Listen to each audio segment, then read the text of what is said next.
Hello and welcome to Prestige Worldwide. Up for review today, we have the survival kit in a sheath review. So this is my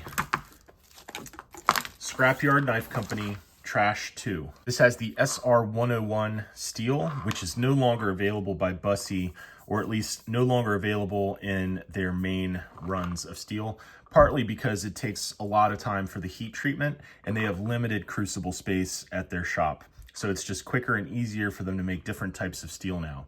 Not saying that this is necessarily better than Infi steel, which the company named Busse makes. I'll go ahead and post a logo on the screen, maybe a little bit of about them and everything.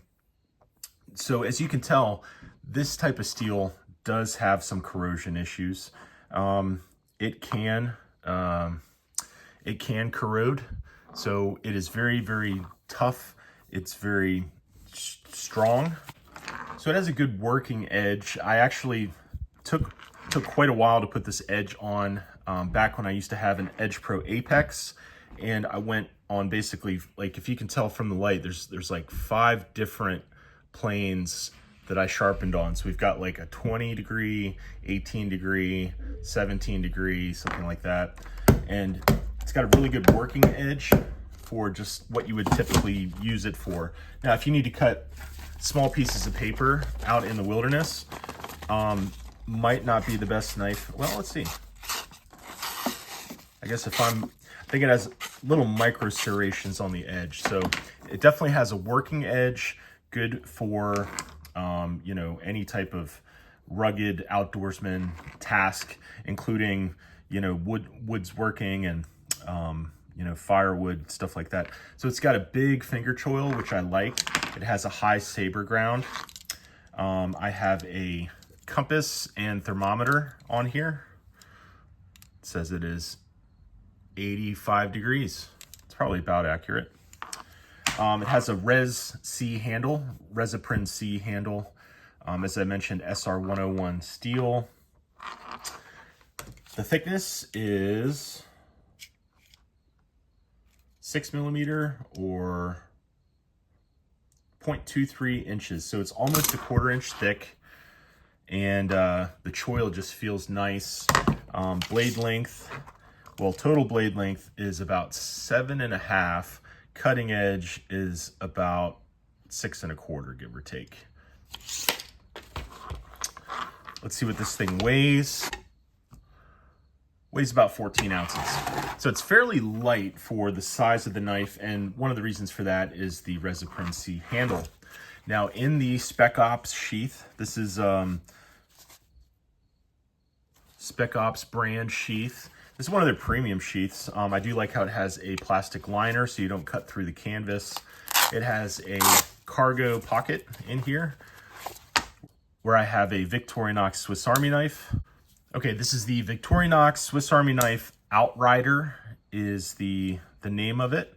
So this one has a locking blade, and unlike the standard size Swiss Army knives, this one has bigger blades. Some of the other components are the same size, but this one you get a 3 1/8 inch cutting edge on your blade, and it is a locking blade instead of a friction, what do they call that? Instead of a slip joint, they give you a locking blade, which is good for safety. And then it has a longer saw. Now, when you have something like this riding right next to your Swiss Army knife, you're probably not going to use the saw very much unless you need to make little fine notches. But even for that, you can use the Trash 2 for stuff like that. It is just shy of 4 inches. Well, let's see, about 3.5 inches on the saw. These do work really well. It's a premium steel used in the Swiss Army knives, so this will do better, except for the fact, inch per inch, this will do better than a larger one in terms of, like, if you only need it for small stuff. These teeth stay sharp for quite a long time. And the saw blade is not locking. Only the large knife is locking. And then we get scissors, and it's the same size of scissors that you would get in a standard Swiss Army knife. Really good quality scissors. Okay, next up we have a Phillips #1 screwdriver. It's a nice long Phillips screwdriver. Then we have our we have our flathead. It's probably about a 1/4 inch flathead with a bottle opener. And then we've got our single blade slotted. This one's like a 1/8 inch or maybe 5/32 of an inch with a can opener. And these can openers work really well. I've used them in a kitchen before by choice because my little spinny one that I bought from Walmart broke, and then I bought another spinny one from Walmart and it broke. And I didn't eat a lot of canned food back then. I still don't. I probably eat out of a can, you know, once a month. Once every 2 months do I need to open up a can of anything. I don't really eat a bunch of canned stuff. So I used to use, not this particular one, but I used to use the Swiss Army can opener in my kitchen because I was just sick and tired of buying those damn twisty ones. What is it, Faberware? You buy them at Walmart. They last, I don't know, maybe 10 cans worth. That's probably more like 40 to 50 cans worth. And then it starts slipping off the thing, and it takes longer to open up a can with a broken Faberware one than it does with a Swiss Army can opener. So they work extremely well. Then you have your tweezers up here at the top, standard Swiss Army tweezers. And then you have your toothpick. Got to worry about your dental hygiene when you're out in the wilderness. Then we have a corkscrew if you need to open up a bottle of wine. Then you have an awl, AWL. This is mainly for punching through fabric or leather or something like that. If you need to thread, and that's if you're getting real creative out in the wilderness, but it's good to have an awl. They're somewhat useful at times. If you have paracord and stuff like that, you can customize stuff that you may not already have when you're out in the woods. And then one last thing I have in here is a ferrocedum rod, a ferro rod. Now this is for striking sparks to make a fire. So instead of putting matches which could get wet or damaged, or lighter which is going to be slowly leaking butane, I wanted a kit that I could throw in under my truck seat, or just put somewhere, and it's going to be good for 100 years. Never going to go bad. The stuff in this kit is going to be fully functional indefinitely, essentially. I'm a big fan of Busse Kin knives. So they have their main brand, Busse Combat, and then they have Scrapyard Knife Company, which makes this one. They also have another brand called Swamp Rat. Then they have the Busse Custom Shop.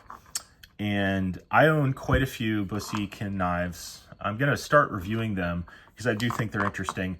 I use these out in the woods. I bring this camping. I've brought other Busse and Kin knives camping.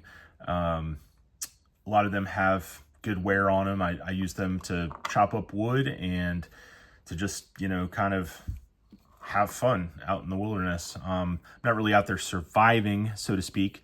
Although I'm getting more into hiking, and I'm thinking about doing some longer expeditions, like Appalachian Trail kind of stuff. But Busse knives, if you are out in the wilderness and you can only have one knife, I would want a Busse or Kin, Scrapyard, Swamp Rat, or Busse Combat. I would, if my life depended on having a good knife, I would definitely go with a Busse or Busse Kin. I don't want to be out there with a cold steel, not necessarily. Sorry, all the cold steel fans. I'm sure there's more cold steel fans than there are Busse fans. But the Scrapyard knives made by Busse Combat are just exceptional knives, especially the SR101 knives. Although they are susceptible to rust, as you can tell. That's mainly surface rust. Let's go ahead and scrape that a little bit.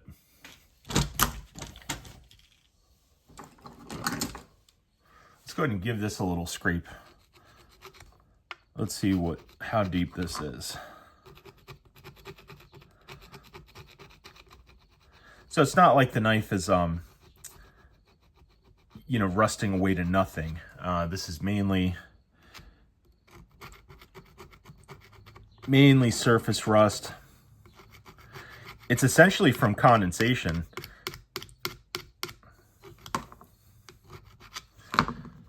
So you can see there's metal down there.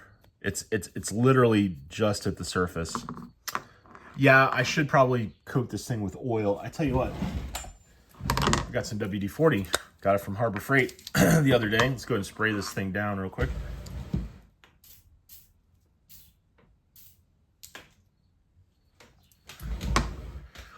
Okay, so it's got a fresh coat of WD-40 now, and I'll put it back in the sheath like this, so maybe it'll rust a little bit less for the next amount of time until I need to take it out of the sheath again.